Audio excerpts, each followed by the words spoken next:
La noticia del momento para Colombia es que el gobierno de Abelardo del Espriella se ha aliado al Escudo de las Américas, esta organización continental creada por el gobierno de los Estados Unidos con el presidente Trump a la cabeza, cuyo objetivo principal es darle lucha al narcotráfico en particular y al crimen organizado en general en toda nuestra región. Esto ha puesto a arder a los petristas, ha salido incluso Iván Cepeda a lloriquear, lo mismo Gustavo Petro, y tenemos mucha información muy jugosa para actualizar a nuestros espectadores, y para llevar adelante los análisis tenemos como invitado en esta ocasión a Carlos Rucauf. ¿Qué tal, Carlos? ¿Cómo estás? ¿Qué tal? Un placer estar de vuelta contigo y con toda la gente que te sigue. Con todo gusto. Carlos, tenemos un escenario complicado en Colombia por un terremoto, un gobierno que hoy cumple una semana de haber asumido el pasado 7 de agosto y que una de sus principales propuestas electorales fue combatir con mano dura al narcotráfico y al crimen organizado. Y nos enteramos que se suman al Escudo de las Américas. Vamos a mostrar el momento y después lo analizamos en que Peter Hegseth, recordemos el secretario de guerra de Donald Trump, anunciaba esta incorporación de Colombia en esta organización internacional. Miren esto. I'm also proud to announce that Colombia will join the ACCC, becoming the 19th member. And through the newly inaugurated president, as our president likes to say, President El Tigre, Colombia has already requested that the Department of War join Colombia in its fight against narco-terrorism, authorizing joint military operations to destroy terrorists and terror networks. Thank you very much. I'm also proud to... Bueno, ese era el momento en que Hegseth anunciaba esta incorporación de Colombia. ¿Cómo estás viendo este panorama con Abelardo del Espriella y esta semana que ha empezado, Carlos? Bueno, con una sorpresa positiva, porque un presidente que llega, se encuentra con un terremoto, se mete a ayudar a la gente de cabeza a él con su estructura de conducción. Digamos que no lo mira a la distancia, sino que se mete a buscar la solución de los problemas de la gente. Y al propio tiempo avanza con la lucha contra el narcotráfico, se alía al Escudo de las Américas, número 19, lo acaba de decir Pete Hegseth recién, y al mismo tiempo tiene un éxito también en el plano de lucha contra los narcotraficantes, porque abaten a Mac Max, abaten a un tipo que hace rato que lo viene buscando, hace una década que están los pedidos de captura de Mac Max, y ha logrado un objetivo clave. Gracias. Gracias, sí, querido. A ver, hay un problema acá de la técnica, pido disculpas. Sí, efectivamente, también se han registrado operaciones militares contra una de las secciones más importantes de las disidencias de la FARC. Han recuperado un secuestrado que llevaba 11 meses en cautiverio. También han recuperado a una niña, a una menor de edad, y le han producido bajas y detenidos a las guerrillas de las disidencias de la FARC. Con lo cual, apenas 7 días de gobierno y Abelardo del Espriella ya está pudiendo mostrar resultados en materia de seguridad. Y respecto del tema del Escudo de las Américas, en Colombia la capital va a estar en Medellín. Eso fue lo que anunció Abelardo del Espriella el día de hoy. De esta manera lo hizo. Esto ha sido motivo de inspiración para mí. Aprovecho también para mandar el clásico mensaje a los bandidos que tienen azotado este departamento. Les queda poco tiempo, 18 días para entregarse. Se someten o voy por ustedes y les doy de baja. Vamos aquí a tener, y es un anuncio muy importante, la sede principal del Escudo de las Américas, el convenio que vamos a suscribir con los Estados Unidos en lucha contra el crimen y el narcotráfico. Y la sede de Colombia la vamos a tener en Medellín, porque aquí en Medellín está la cabeza de la serpiente del narcotráfico y del crimen organizado. Desde aquí, desde Medellín y desde el área metropolitana salen la mayoría de órdenes al resto del país, así que nos vamos a concentrar en Medellín para luchar contra el crimen, como insisto. Bueno, recordemos que en realidad Estados Unidos y Colombia han sido socios anteriormente en la lucha contra el crimen organizado. De hecho, el Plan Colombia, que se extendió a lo largo de varios años, implicó una asistencia constante y sonante por parte de Estados Unidos a distintos gobiernos colombianos, y que Álvaro Uribe también se apoyó mucho en los Estados Unidos para combatir a las guerrillas en los momentos más complicados. Así que esto parece más bien una reanudación de una alianza que ya ha experimentado tiempos anteriores y que fue suspendida durante Petro, pero también durante Santos no hubo muy buenas relaciones, ¿no, Carlos? Bueno, yo estuve en la Asunción de aquel momento, cuando Álvaro Uribe llega a su lucha contra la FARC. De hecho, al lado de uno de los autos de la delegación argentina explotó una garrafa de gas tirada por un sistema de morteros desde afuera de la zona del Palacio de Gobierno. Era un momento de muchísima violencia.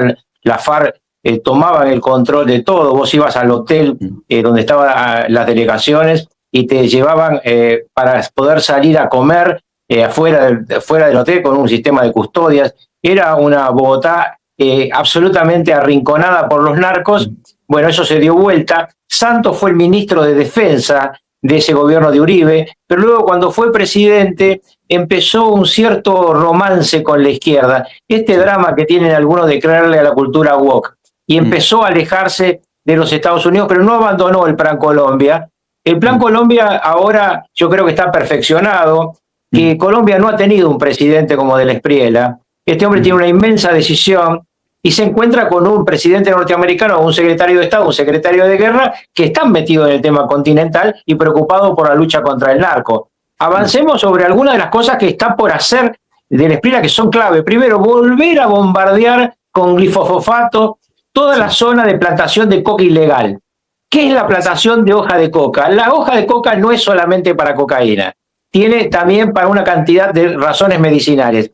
Pero esas plantaciones tienen que estar reguladas y controladas para que no vayan al mercado de la fabricación de cocaína. Segundo tema, la prohibición del ingreso de precursores químicos para convertir la hoja de coca en cocaína. Un tema fundamental que ha anunciado también el presidente de Colombia, y esto es clave, es que no solo va a estar en Medellín, sino que va a plantear, vos lo acabas de mostrar recién en uno de los videos, con plazos muy claros, se entregan o los mato. Y ya demostró que mata, porque lo demostró con Mad Max, que nadie lo tocaba. Una cosa hay que explicarle a la gente que está fuera de Colombia. Todo el mundo sabe dónde están estos tipos. No lo fueron a encontrar a Mad Max porque no querían, porque había complicidad. Y un tema muy importante que se está comprobando, y lo dije yo en tu canal hace tiempo, hace bastante tiempo, que la FARC trabajaron para Cepeda, que la FARC trabajaron para que se votara al candidato de Petro. Y una cosa muy importante respecto a esto, va a volver a acción el general Rodríguez. ¿Quién es el general Rodríguez? Que ahora está retirado. Es el que denunció en una reunión de emergencia del gobierno de Petro que la FARC estaba manipulando la votación en su zona de influencia. La FARC, me refiero a la FARC residual, pero que no son poca cosa hoy, porque tuvieron mucha protección política. Y otro tema muy importante es que dijo Del Espriella, voy a bajar el avión que lleve drogas de aquí a México, o los lanchones que lleven drogas de aquí a México, que intenten llevarlo a los Estados Unidos. Es una cosa que no ha ocurrido nunca en Colombia, es una bendición para América. Más bien lo que venía ocurriendo en Colombia era todo lo contrario. Mira, tengo unos datos que al público le van a interesar seguramente y que nos retrotraen, insisto, hasta la época de Santos. Porque con Santos es cuando se suspende, por ejemplo, la fumigación aérea en el año 2015. En el año 2012, la ONU calculaba que había 48.000 hectáreas plantadas de coca en Colombia. En el 2015 a Santos se le ocurre suspender la fumigación. En el año 2016 van con el tema del acuerdo de paz, que en realidad fue un acuerdo de impunidad para la FARC y para las guerrillas. Y ese año aumenta la plantación a 146.000 hectáreas.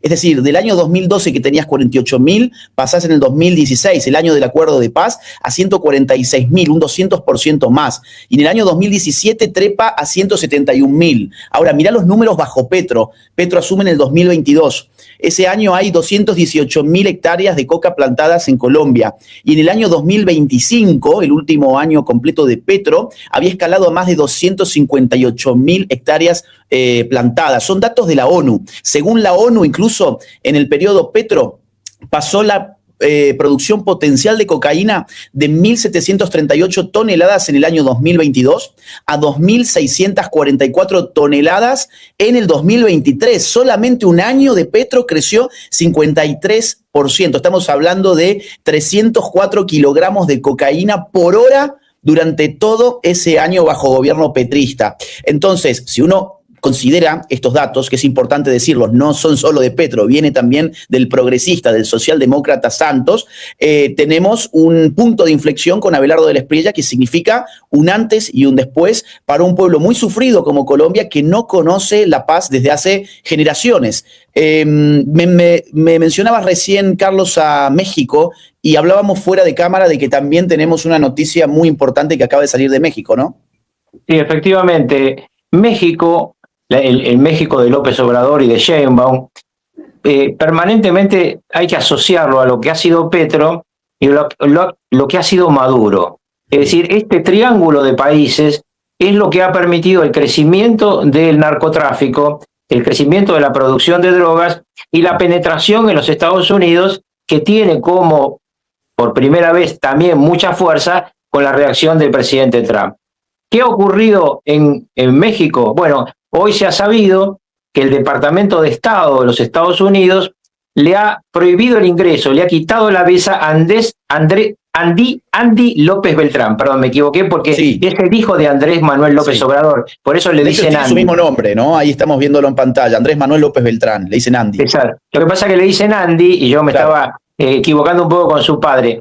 Este individuo está investigado por el Departamento de Justicia de los Estados Unidos. Pero yo quiero recordar, porque a veces las noticias se van solapando una arriba de otra, que el gobierno de Sheinbaum se hace la distraída ya con una gran cantidad de líderes del Partido Socialista de México, de Morena, vinculadas al narco, y ya no a pedidos del Departamento de Estado, sanciones del Departamento de Estado, sino a pedido de los tribunales de los Estados Unidos. El caso más fuerte es el del gobernador de Sinaloa, de Rocha Moya.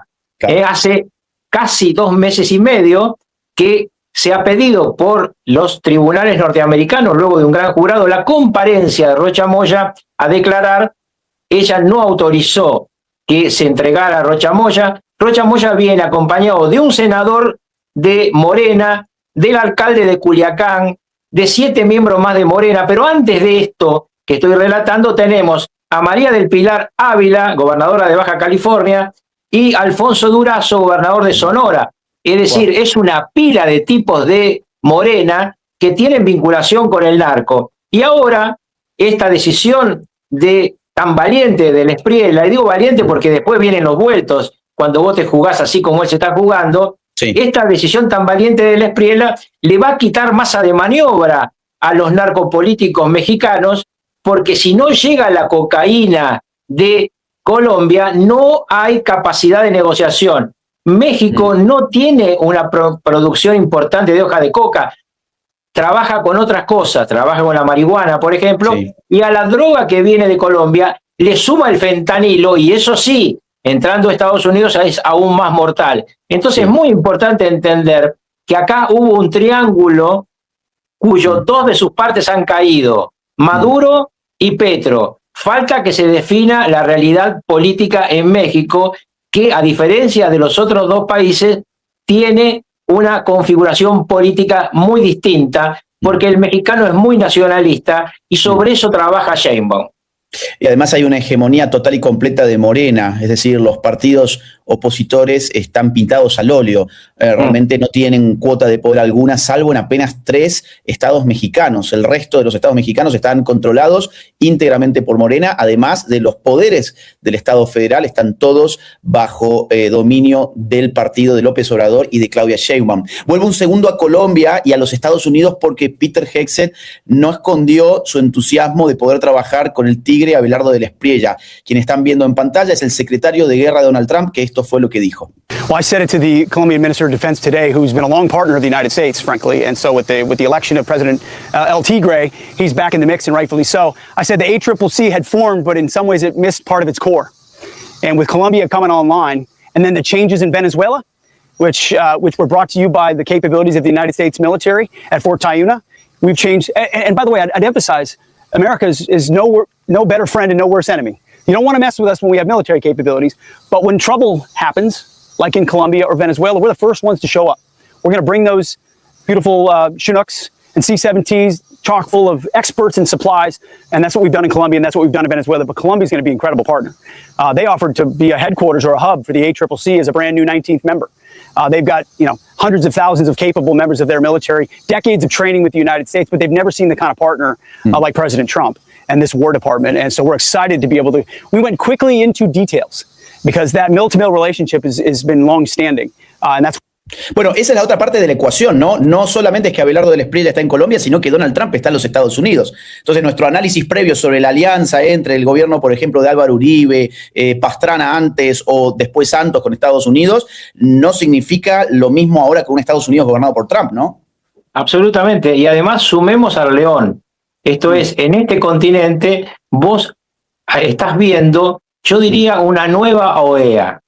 Estos 19 países están fuera de la contaminación de esta OEA, que es un organismo absolutamente obsoleto, y la lucha contra el crimen organizado, que hasta ahora tenía como liderazgo solamente el de Milei, por haber sido el hombre que rompió por primera vez el huevo de la serpiente contra las políticas cercanas al mundo del narcosocialismo del siglo XXI. Recordemos que el narcosocialismo del siglo XXI lo empezaron la Cuba de Castro, la Venezuela de Chávez y la Argentina de Kirchner. Entonces, y Bolivia de Evo Morales. Claro, Bolivia, pero te ¿no? refiero a los países grandes, ¿no? Del continente. Okay. Estos tres países ahora están cambiando. Obviamente Argentina es quien más cambió, Colombia está cambiando como antes cambió Argentina, falta la caída del régimen cubano y falta aclarar un poco más el tema venezolano, que otro día nos ocuparemos más, pero que claramente va a ir, como ya adelanté, en 2027 a un proceso electoral. Esto Marco Rubio lo tiene absolutamente decidido, lo tiene autorizado por el presidente Trump. Digo para aquellos que creen que hay demoras que tienen que ver con mala voluntad, tienen que ver con temas estratégicos, como es la situación del petróleo en el mundo. Pero en todo caso, aquel narcosocialismo del siglo XXI está en un retroceso muy fuerte, y esto de sumar el crimen organizado al escudo de las Américas es muy importante, porque la problemática del narcosocialismo del siglo XXI trajo adentro de ese ómnibus una gran cantidad de otros delitos, el tráfico de personas, el tráfico de armas, es decir, una gran cantidad de delitos que en esta realidad que Trump ha llamado el corolario Trump. Trump escribió un corolario a lo que fue en su momento la doctrina de América para los americanos. Este corolario Trump, que habla de una América del Ártico al Antártico, es un tema que los argentinos tenemos que seguir y que el resto del continente tenemos que seguir con mucho entusiasmo y también con mucho cuidado, porque resta un mecanismo de defensa del narcosocialismo que se va a definir en el mes de octubre, que es nada menos que Brasil. Un Brasil que tiene condimentos cada vez más autoritarios, con un Lula y un presidente real de la Corte Suprema de Brasil enquistados en un poder que no quieren abandonar. Entonces, esta alianza, estos 19 países del escudo de las Américas, están construyendo algo que todos los que creemos en la libertad tenemos que apoyar y tenemos que al mismo tiempo defender. Un Brasil que, como ocurre en todos los países donde gobierna el narcosocialismo del siglo XXI, vemos a los grupos de criminales organizados multiplicarse por doquier. Un dato muy revelador, el Comando Vermelho, que es uno de los grandes grupos criminales de Brasil, cuando asumió Lula en el 2023 tenía 50 municipios controlados. Hoy son más de 300 municipios totalmente dominados en Brasil por el Comando Vermelho. Así que lo que pasa siempre pasó en la Argentina también con la explosión del narcotráfico en Rosario, cuando el kirchnerismo dijo que bueno, que era una guerra perdida y que había que dejarles hacer. Pasó en Bolivia, pasó en Ecuador, pasó en México, pasó en Venezuela, pasó en todos los lugares donde ha gobernado el socialismo del siglo XXI. Tenemos 2.500 personas, les pedimos que nos dejen su like, que apoyan esta transmisión dejando su me gusta. Mencionabas recién al León, que se vio hace una semana con el Tigre, es decir, Javier Milei fue a la asunción de Abelardo del Espriella el viernes pasado en Cali. Vamos a mostrarle al público el momento en que se encontró el flamante presidente colombiano con el presidente libertario de Argentina. ¡Viva la libertad, carajo! ¡Viva la libertad, carajo! ¡Vamos, Tigre! Aquí está el Tigre y el León. ¡Viva la libertad, carajo! Qué honor, presidente, qué honor, qué alegría, qué honor. Quiero decirte que ha sido fuente de inspiración para toda esta batalla. No ha sido. No, pero mírame, aquí estoy. Este es el primer paso. No, pero estamos aquí, tenemos la fortaleza para dar la batalla por la libertad y la democracia. Y querido presidente, quiero decirte que ha sido un faro para nosotros. Gracias. Que ha sido una inspiración para nosotros. El tigre y el león. Venga, una fotito aquí, por favor, chicos. Y esta me gusta. Fuente de inspiración. Sí, un faro para lo que pasó en Colombia. Sí, a mí me parece sumamente importante esta frase. Yo he conocido tantos presidentes, querido amigo, que generalmente cuando los presidentes llegan al poder, suelen olvidarse de aquellos que lo ayudaron a llegar. Es un poco el drama de el poco aire que se respira en las alturas que no sea el de los alcahuetes. Entonces, es muy importante lo que hizo Del Espriella y es muy importante el hecho de que estos dos hombres sigan trabajando juntos, porque como decía hace un rato, queda mucho por hacer, queda mucha resistencia. El narco no va a perder sus intereses sin pelear. Va a haber conflicto dentro de Colombia, va a haber obviamente una acción de los cárteles mexicanos tratando de ayudar a los cárteles que están en Colombia. Hay mucha cosa todavía pendiente en Venezuela. Obviamente para Rusia sigue siendo muy importante no solo Cuba, que es un poco una rémora del pasado que le interesa menos, sino Brasil, que es el único país de los BRICS que queda en el continente, un país gigantesco. En su momento fue lo que llamó un gran canciller, un gran ministro de Relaciones Exteriores de Estados Unidos, la subpotencia emergente. Entonces, la pelea por la libertad en Brasil es una pelea muy importante. Yo les quiero contar a vos y a todos los que te siguen que tengo una encuesta de último momento donde ya Lula está solamente 3 puntos arriba de Flavio Bolsonaro, un país absolutamente polarizado donde quedan otros 3 candidatos presidenciales en pugna, y esa misma encuesta hecha para un grupo de empresarios muy importantes, no para venta al público, da una segunda vuelta de 43 a 43, es decir, un empate total.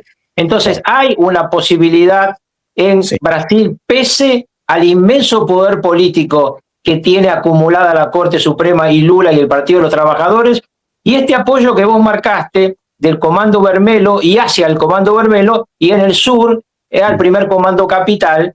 Todas esas gentes están deseando que Lula siga, porque cuando ven lo que está pasando en Colombia, temen que también su negocio vaya para abajo.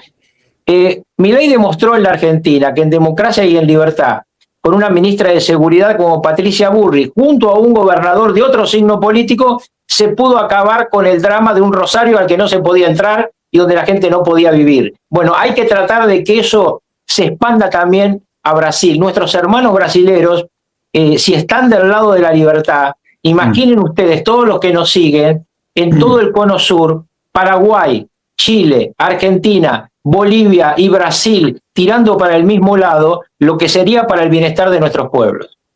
Este dato que das sobre la encuesta en Brasil es muy importante porque hace apenas 2 semanas el promedio de las encuestas brasileras le daban a Lula una ventaja de 5 puntos por sobre Flavio Bolsonaro. Y acá en este sentido es importante considerar no solo la fotografía, sino la película, es decir, la tendencia. La tendencia la tiene a favor Flavio Bolsonaro. El momentum es el de Flavio Bolsonaro y todavía queda para octubre varias semanas, con lo cual nada quita que podría llegar a sobrepasar incluso en las encuestas Bolsonaro a Lula. Quiero ir a una última pieza de análisis, Carlos, que ha sido la reacción del petrismo a esta noticia de la alianza con Estados Unidos que ha forjado Abelardo Del Espriella. Ha hablado Cepeda y ha tuiteado Petro. Vamos a empezar escuchando las declaraciones de Cepeda. Colombia pasa a ser un laboratorio y una plataforma para intervenir militarmente por parte de Estados Unidos en toda la región. Y eso porque, como lo habíamos advertido, Abelardo de la Espriella no es un jefe de Estado que respeta nuestra soberanía. Colombia. Qué raro que es el argumento de la soberanía, ¿no? Es decir, enfrentar a grupos criminales, terroristas que vienen en ascenso desde hace años en Colombia y muy especialmente en el gobierno de estos sujetos, enfrentarlos y aplastarlos sería perder soberanía solo porque te asocias a Estados Unidos para lograrlo. Es un absurdo total, ¿no? Bueno, pero es la mentira tradicional. Vuelvo un instante a Argentina, yo sé que esto se ve en todo el continente, pero en nuestra patria durante 20 años fuimos una colonia de la República Popular China. China se quedó con el 80% de la minería extractiva, logró una base en Neuquén que la llaman espacial, pero al que ningún soldado argentino puede entrar, donde un juez argentino no puede entrar, donde un senador o un diputado argentino no puede entrar sin permiso de los chinos. Hemos visto entonces en la corrupción en la Argentina, media Patagonia propiedad de un señor testaferro de los Kirchner, y después vienen y te hablan de la patria no se vende.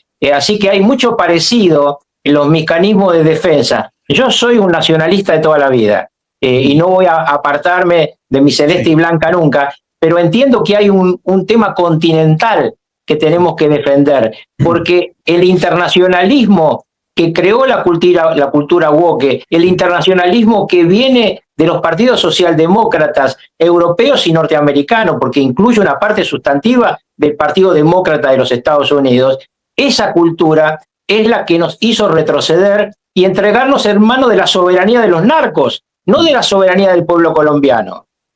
Además, la naturaleza de las estructuras del crimen organizado en el siglo XXI son transnacionales.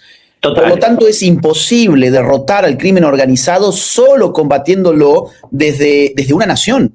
Es totalmente lógico que las distintas naciones configuren alianzas estratégicas, militares, de seguridad y defensa para poder enfrentar estos flagelos que por definición son transnacionales. Aliarse con Estados Unidos para enfrentar el flagelo que además ha sido la clave de la victoria de Abelardo del Espriella. La democracia colombiana que le dio el poder a Abelardo del Espriella lo hizo porque confió fundamentalmente en su programa de seguridad y en su promesa de erradicar el crimen organizado de Colombia, que es un mal que afecta a los colombianos, insistimos, desde hace muchas décadas. Es uno de los países más afectados por el crimen organizado de toda la región. Por lo tanto, esto no tiene nada que ver con la soberanía, y lo que sí tiene que ver con la soberanía es precisamente la expansión de estos grupos que ejercen su propio dominio sobre el territorio, que no se ajustan a derecho, que imponen sus propias normas y que en muchos casos incluso imponen sus propias banderas y su propia simbología, como es el caso de las guerrillas marxistas.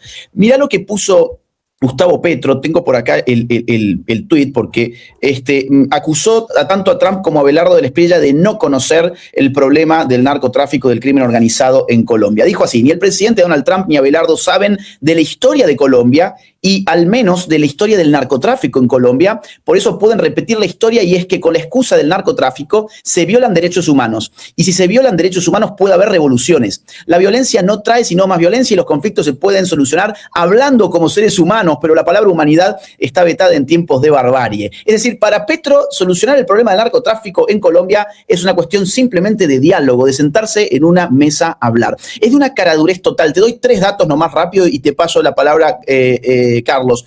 Del Clan del Golfo, que es el grupo más peligroso de Colombia al día de hoy, durante los años de Petro pasó de tener 4.061 integrantes a 10.268, o sea, incrementaron 153% sus recursos humanos. El ELN pasó de 5.851 integrantes a 7.223, y las disidencias de la FARC pasaron de 3.576 a 4.480. Estos datos son de la Fundación Ideas para la Paz, una fundación muy seria que se dedica a estas investigaciones. Es decir, si alguien regaló soberanía colombiana fue Gustavo Petro, y esto lo constata la multiplicación de los grupos armados dentro de Colombia que imponen su propia ley y no se ajustan al derecho colombiano.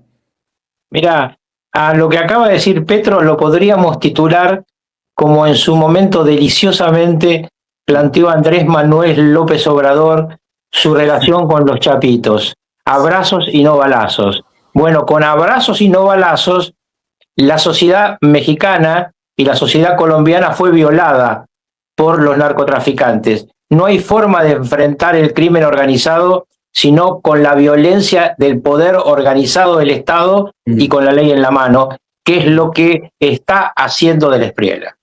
Carlos, querido, gracias por el tiempo como siempre, y ojalá que nos veamos pronto otra vez para seguir con estos temas. Gracias, hasta siempre. Fuerte abrazo. Bueno, amigos, muchísimas gracias por estar del otro lado. Por favor, a ver, acá nos ponen un meme. A ver, dale. Tenemos un meme. Los colombianos son bien, ¿cómo se dice? Tienen mucha imaginación para los memes contra Petro. A ver, dale. Dale. El ELN.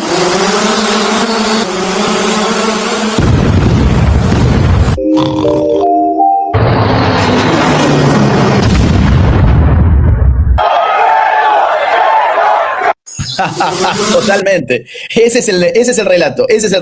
Si bombardeas a los guerrilleros y a los terroristas, estás asesinando a campesinos, indígenas y población inocente, efectivamente. Pero ¿saben qué? Vuelvo un segundo al tuit de Petro. Dice Petro de que si se violan los derechos humanos, y en realidad lo que él quiere decir es si se ataca a la guerrilla, surgen las revoluciones. Mentira. Mirá lo que es El Salvador, el presidente más popular de todo nuestro continente y quien sacó casi 85% de los votos en las últimas elecciones, se llama Nayib Bukele. Y su pueblo lo ama precisamente por haber reventado a los criminales en su propio país. Eso es lo que hay que hacer en Colombia, eso es lo que hay que hacer en Chile, eso es lo que hay que hacer en Perú, eso es lo que hay que hacer en Argentina, eso es lo que hay que hacer en Ecuador, eso es lo que hay que hacer en Brasil. Ir con toda la fuerza de la ley a abatir a los criminales que no se ajusten a derecho, que no se entreguen a la justicia, lo que está empezando a hacer desde hace una semana precisamente Abelardo de la Espriella.